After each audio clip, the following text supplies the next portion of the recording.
भाइयों से पूछा, गए थे देखने? कहा हाँ हाँ, बड़ी भीड़ था। मैंने पूछा क्या देखा? ज़ारू जी को देखा। मैंने पूछा क्या सीखा? कहा सर क्या कहें, कुछ सीखा कि नहीं सीखा? एक चीज हमने सीख लिया, वो चुटिया हम लोग बांध के निकलेंगे, जैसे ज़ारू जी चुटिया बांधे हुए हैं पीछे। हमने कहा 18 घंटा वो मेहनत करता है, पैसा कमाता है, 18 घंटा लेबर करता है, बिना थके बिना हारे। आप 3 घंटा में सर्दी होने लगता है, बड़ी ठंड है यार, आज इतना ठंड है क्या कहें, लेकिन नौकरी चाहिए, सर्दी लग रहा है। नहीं, हमें जो सीखना है वही सीखना है, सीखना। इसलिए भारत के पूर्व राष्ट्रपति अब्दुल कलाम जी कहते थे कि भारत के युवाओं के पास एनर्जी तो है लेकिन दिशाहीन है, उसको दिशा मिल जाए, ये वो सब काम कर सकता है जिसको देख के लोग कहे कि साहब ये तो मिरेकल है, चमत्कार है। और ये सारी क्षमता हमारे भीतर है, परमात्मा ने दी है। इसलिए किसी ने सही कहा है, कर खुद को बुलंद इतना कि खुदा तुझी से पूछे बोल तेरी रजन। नहीं, हम लोग तो कहते हैं भगवान आप देखना, भगवान को कहते हैं, हनुमान जी को कहते हैं, शंकर भगवान को कहते हैं, दुर्गा जी को कहते हैं मेरा मदद करना, हम जो पढ़ाई कर रहे हैं, जो मेहनत कर रहे हैं, उसका रिजल्ट अच्छा देना, लेकिन जो गलत काम कर रहे हैं उस फाइल को चाप देना, अच्छा वाला का लाभ दे देना, और जो सब बुरा काम कर रहे हैं उस फाइल को भी सचिवालय में दबा देना। ये भगवान को भी हम लोग, उसके लिए आपको लड्डू दे रहे हैं ना, माला दे रहे हैं ना, गुल्लक में पैसा डाल दिया ना। भगवान को भी हमने क्या से क्या बना दिया। भगवान मतलब कोई बेवकूफ आदमी जो सृष्टि का मालिक हो, जो इतना बड़ा वैज्ञानिक हो, जो पूरे सृष्टि का संचालन कर रहा है, उसको भी हम लोग कुछ का कुछ समझ लिए। न्यूटन का थर्ड लॉ कहता है इस सृष्टि में कोई ऐसा काम नहीं है जिसके क्रिया का प्रतिक्रिया नहीं होता है। आप कहते हो हमारे कुकर्म का कोई प्रतिक्रिया हो ही नहीं सकता है। अंगूठी पहन लिया है, शनिचर परेशान कर रहा था, राहु का भी दशा चल रहा था, अरे कुकर्म करो और अंगूठी पहन लो, अजीब बात, ये कैसे संभव है? तब तो खूब बढ़िया है, बहुत कुकर्म करिए और अंगूठी बांध के गड़ा गोचर को शांत किए रखिए। विवेकानंद जब बहुत सारी बातों को बताने लगे तो भारत के बहुत सारे लोगों ने कहा कि विवेकानंद नास्तिक आदमी।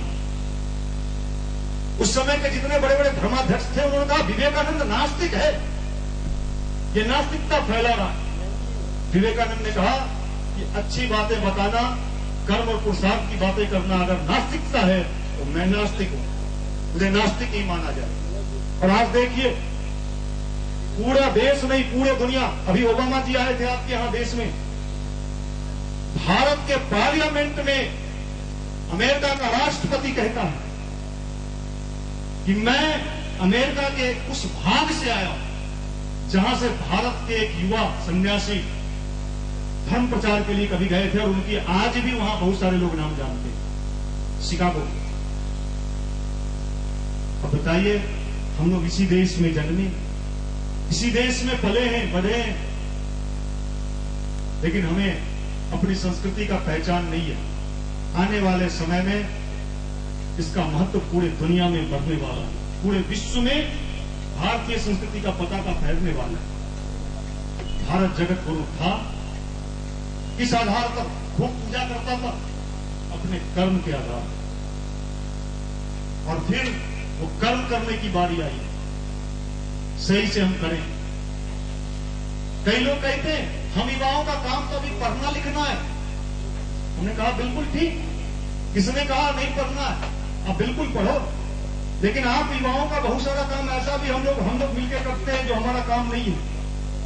जब आज 5 लड़का, किसी मैट्रिक का लड़का जाके खड़े होकर पानी की दुकान पर सिगरेट फूंकता है, उसको कोई रोकने वाला नहीं है, नहीं कहता तेरा काम पढ़ना है।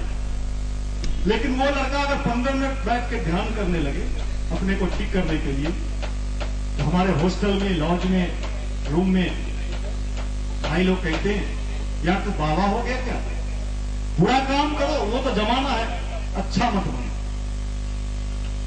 तो आप आज आए हैं इस महत्वपूर्ण कार्यक्रम में, आपका स्वागत है। कई लोग सोचते हैं कि कुछ लोग इतना खुशहाल कैसे है, कुछ लोग इतना। तो मैंने कहा स्पष्ट, इस दुनिया में कोई ऐसा कर्म नहीं है जिसका फल लोगों को नहीं मिलता। आपको आजादी मिला हुआ है कर्म करने का। सिगरेट आप पी सकते हैं, लेकिन साहब हम सिगरेट पिए, लंग्स मेरा खराब नहीं हो चुकी, हम दादा हैं, बिहार में जन्मे हैं, ऐसा नहीं हो सकता। वहां पर उसके फल पर आपका प्रभाव नहीं है, कर्म पर आप जो चाहे कर ले। साहब हम शराब तो पी सकते हैं, लेकिन किडनी खराब नहीं होना चाहिए क्योंकि हम दादागिरी करते हैं, ऐसा नहीं होता है। कर्म, हर व्यक्ति के हर कर्म का फल उसको मिलता है।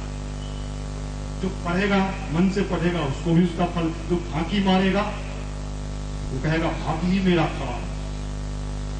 मनुष्य अपने भाग्य का निर्माता आप है, ये स्वामी विवेकानंद कहते हैं। वो स्वयं अपना भाग्य बनाता है, स्वयं अपना भाग्य बिगाड़ता है। जो जैसा सोचता है करता है वैसा ही बन जाता है। अगर हम जैसा सोचते हैं अपने बारे में, दुनिया क्या सोचती है कोई माने मतलब नहीं है। हम स्वयं अपने बारे में क्या सोचते हैं, बड़ा इंपॉर्टेंट चीज, बड़ा महत्वपूर्ण चीज। अगर आपने अपने बारे में सही सोचना शुरू कर दिया, इस धरती पर कोई ऐसा माई का लाल नहीं है कि आपको आगे बढ़ने से रोक दे। इसलिए हम युवा हैं और वास्तव में अपने युवापन को बनाए रखें। और आने वाला जमाना, अगर किसी ने सोच लिया है कि ऊपरी फिटिंग का युवा वाला रहेगा। एक जगह मैं कोचिंग इंस्टीट्यूट में गया, भाइयों से पूछा कि भाई आजकल किस तरह के कपड़े पहनते हो आप लोग। कुछ भाई पीछे से बोले लोअर जींस। मैंने पूछा ये लोअर जींस क्या होता है? कहा कि सर वो लोअर जींस ऐसा होता है कि पहनिए तो 6 इंच नीचे। मैंने कहा जींस लोअर हो जाए कोई दिक्कत नहीं, कहीं हमारी बुद्धि अगर लोअर हो गई तो मामला गड़बड़ा जाए। इसलिए कपड़े के साथ साथ हमारी बुद्धि ठीक होनी चाहिए।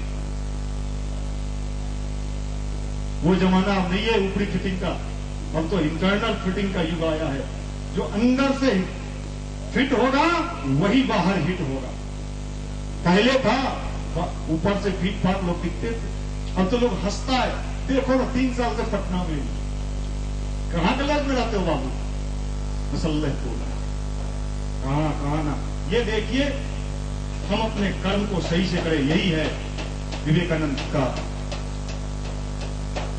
अभी आपके बीच हमारे भाई पंकज जी एक बड़ा ही सुंदर संगीत देते हैं, बड़ा भावपूर्ण संगीत देते हैं। किसी के दामन फूल भरे और किसी के दामन कांटे रहे, कोई कारण होगा। तो भाई पंकज जी से निवेदन है कि आप आए। भाई ऐसा है